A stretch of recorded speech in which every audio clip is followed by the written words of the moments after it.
Whoa, I had an incredibly hard time putting together this top 10 list, but I did it.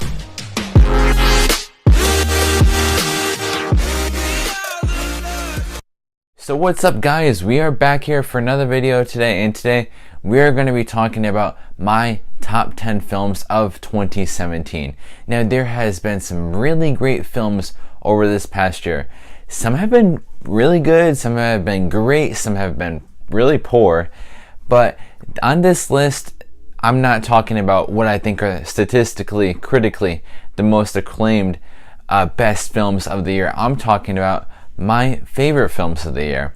And so this is how it's going to be. I wanted to nail it down to a top 10 list with 5 honorable mentions. I didn't want to go crazy and get into like 20 different films. But I had such a hard time making this list, although it was really fun trying to dissect and see which movies deserve to be on this list and where they deserve to be on this list. And was it number 1, number 10 in honorable mention? I had a tough time, but I had a fun time.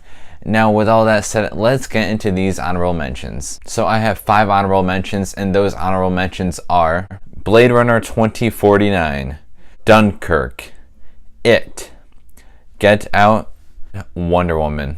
And honestly, when I was making my top 10 list, some of those honorable mentions were actually on it, but they got moved to that. That doesn't mean they're bad at all, they're just not on my top 10, but I still love them quite a bit. Okay, now let's get into this top 10. My number 10 favorite film of 2017 is A Ghost Story. So Ghost Story centers on a couple, and Casey Affleck gets killed in the beginning. And so the film basically goes on about how Casey Affleck's wife is dealing and grieving with the loss of her husband. That's basically the plot of this film, and this film centers on the loss of innocence, suffering, pain, moving on, how you can cope with the lost ones that you love. And it's just really emotional. It makes you really think about the afterlife. That definitely hit me, and it's something I've never ever seen before. Now on to my number 9 film, and that film is Stronger. Now Stronger tells the story about Jeff Bauman, played by Jake Gyllenhaal, in which he was a victim of the Boston bombing, of the Boston Marathon, and how he lost his legs. And it's just a very emotional, touching story. It's my favorite performance of the year by a male actor, by Jake Gyllenhaal, and he really does a phenomenal job with it. I did cry during this film. I got emotional. It was everything I was looking forward to in this film, and I think it gives off a great message of Boston Strong. And now let's go on to my number 8 film, and that film is 3 Billboards Outside Ebbing, Missouri. This film was a surprise to me. I was not expecting it to liking as much as I did, and I really did love it. It centers on Frances McDormand's character, and like Jake Gyllenhaal, how he was my favorite male performance of the year. This lady is my favorite female performance of the year. She is a terrific actress. It's kind of hard to imagine this film being portrayed without her. We have a great performance by Woody Harrelson. This film was emotional. We have a very, very tough death in this film. And it's about how Mildred Hayes, how she puts up 3 billboards to try to help find the killer of her daughter, that how she got raped and killed. And like I said, Frances does a phenomenal performance. I love this film a lot. My number 7 favorite film of 2017 is Baby Driver. Baby Driver was directed by Edgar Wright, and it was another surprise for me. I never really got into racing movies, and I never really got used to them. I never really got into them, but Baby Driver totally changed my mind, and it's changing my mind on how I'm going to watch these movies in the future. This movie was a blast. We have Ansel Elgort and Lily James, in which she was in Cinderella. She was pretty good in that too, but they have brilliant chemistry with each other. The only really thing is I just wanted more dialogue between the two, but it was a great story, great soundtrack, and I did adore this movie quite a ton. Number 6 on my list is Lady Bird.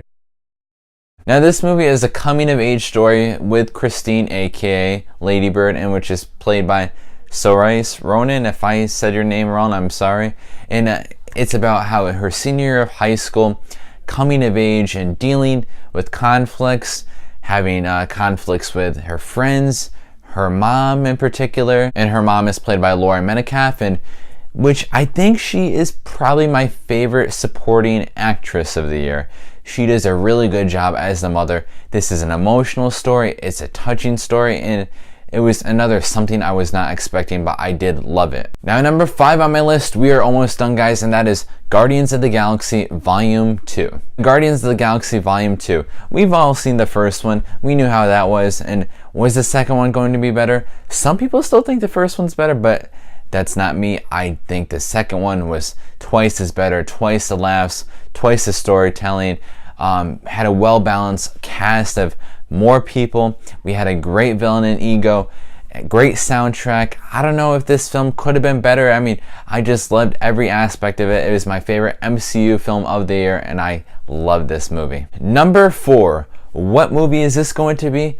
This movie is going to be The Big Sick. Now, The Big Sick centers on Kumail Nanjiani and Emily, his girlfriend in the movie, but his wife in real life. And it's a touching story between the two. It's like a kind of a biographic of, because it's the real life.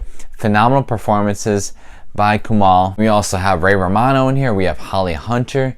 It's just a really great, touching film. We have some great comedy. You know, we do get emotional at times. And on the side note, it is kind of intense, believe it or not. And I did like this movie a lot. It's one of the better comedies of the year. 3 movies left, guys. What are they gonna be? My number 3 movie is The Disaster Artist. Now, in this movie, we have James Franco, we have Dave Franco, we have Seth Rogen, we have tons more great cameos. And it's about the story of how James Franco plays Tommy Wiseau and how he meets Greg Sestero, played by Dave Franco. And it's a movie about friendship, love.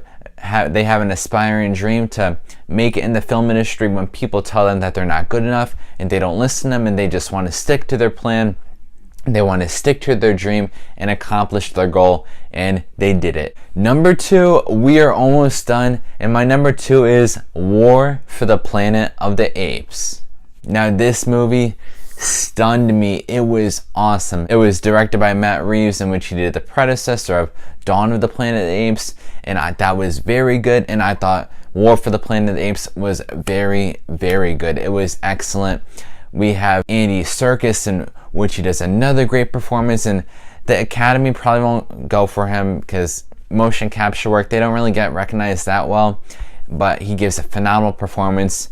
We have Steve Zahn. He gives a great performance too as this like comic relief character. We have Woody Harrelson as like this villain, and it's crazy with Woody Harrelson because he's been in, if I'm not mistaken, like 6 films this year, which is crazy. But he gives a great performance in this movie too as the villain.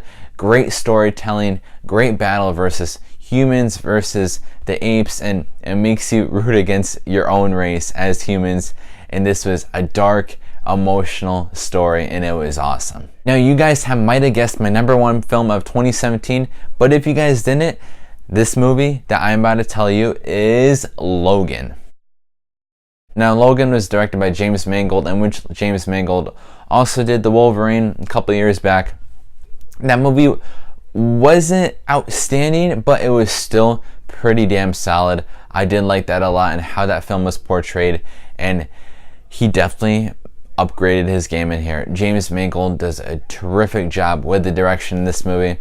It feels almost Terminator 2-esque, of like Arnold Schwarzenegger playing Hugh Jackman's character like that. You know, we can compare John Connor to Daphne King, Sarah Connor to Patrick Stewart's character. You guys might not like that comparison, but when I watched this movie, I felt it. How in Terminator 2 and in Logan, they were both getting chased. And like I said, Terminator 2, one of my favorite action movies, if not my favorite action movie of all time.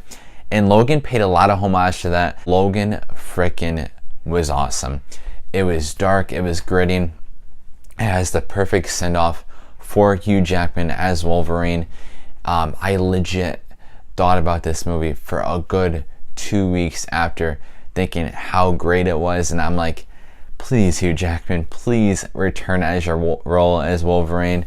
And this couldn't have been the better send-off for a character like Wolverine. I thought about this movie for months, and I was like, is this movie going to be topped? And in my opinion, I don't think it was. It was my favorite movie of 2017. Now, guys, I have not reviewed every single movie that on here on my channel. I'll still be doing reviews of these films on my channel, but these were just some of the films that I just adored and loved. There was plenty of more, but they just didn't make it onto this list. But now, guys, what is your top 10 favorite films of 2017, and what do you guys think of my list? Comment below, let me know. And if you guys enjoyed this video, please give this video a thumbs up and subscribe to my channel so that way you can see me next time. Thanks for watching.